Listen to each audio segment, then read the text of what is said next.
কি হয়েছে বলো ভাই। আসলে ভাই আপনি তো জানেন আমার ছোট ভাই একটা বিয়ে করছে, আমাদের ঘরে নতুন একটা বউ আসছে, তাই এবার গরু কোরবানি দেয়া আমাদের জন্য স্পেশাল একটা ব্যাপার। প্রতি বছরই তো কোরবানি দেই, তাই এবার একটু শখ করছে আমাদের পরিবারের। আপনার গরুটা নাকি ভালো, প্রতিযোগিতা ফার্স্ট হয়েছে, দেখতে সুন্দর সুন্দর, তাই এবার কোরবানির জন্য আপনার গরুটা আমরা কিনতে আসলাম। টাকা পয়সা নিয়ে ভাববেন না কখনো, 10-20 হাজার টাকা যদি আপনার আগে লাগে আমরা দিব, এটা নিয়ে কোনো সমস্যা নেই। কিন্তু আমাদের পরিবারটা অনেক শখ করছে, তো আপনি মানা করবেন না, প্লিজ গরুটা আমাদের দিবেন। ভাই এই গরুটা আমার ছোট ভাইয়ের আদরের সন্তানের মতো। আচ্ছা তুমি যেহেতু বলতেছো আমি গরুটা তোমারে দেব, কথা দিলাম। আলহামদুলিল্লাহ ভাই, খুব খুশি হইলাম। টাকা পয়সা 5-10 হাজার বেশি লাগলেও আমি গরুটা নিব। তাহলে আসি ভাই, থাকেন।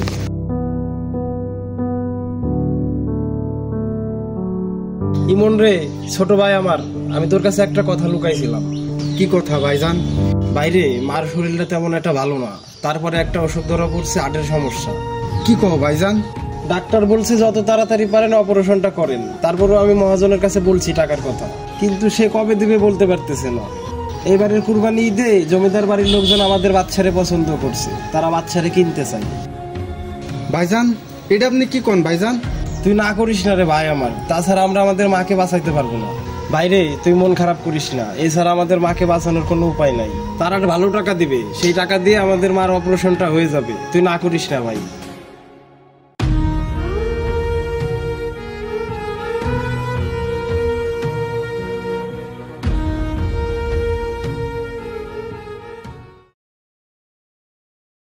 ভাই আপনি যা চাইছেন তার থেকে 10 হাজার বেশি দিয়েছি। আসলে কি আপনাদের গরুটা দেখতে খুব সুন্দর, আমাদের কাছে খুব পছন্দ হয়েছে। তাহলে আসি ভাই। আচ্ছা ঠিক আছে ভাই, আসেন।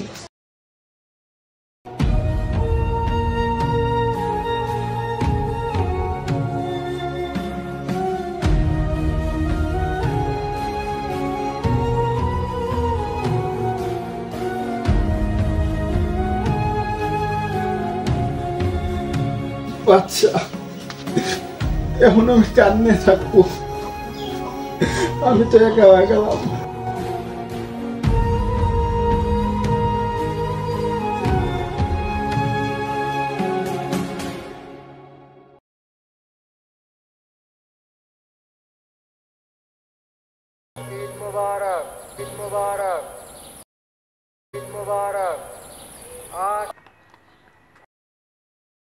রে ঈদের নামাজ পড়তে যাবি না?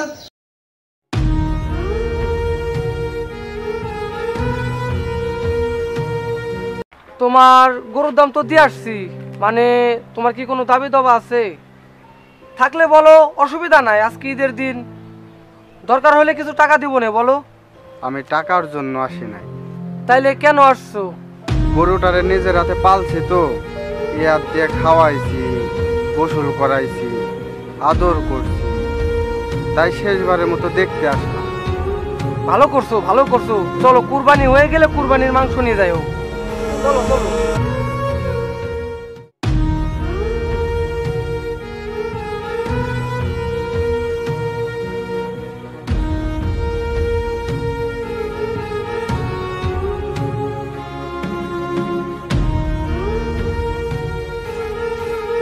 বাদশা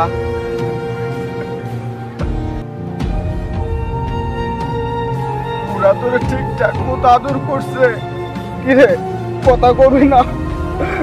আমি তো ভালো নাই রে, তোরে ছাড়া আমি কেমনে ভালো থাকবো?